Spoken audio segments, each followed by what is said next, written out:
Every morning, Green Tiger Group of Madhya Pradesh's Betul district roam around different parts of the city to refill the containers with fresh water and greens.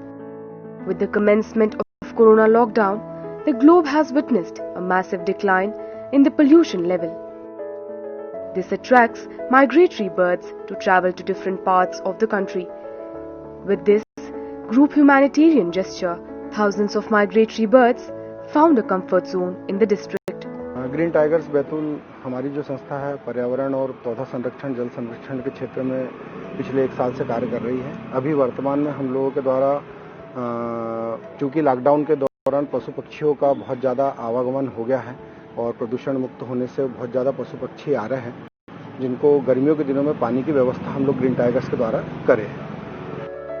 The group had also planted as many as 4,000 trees in the year 2018, which provide habitat to thousands of birds in the district. An ETV Bharat report.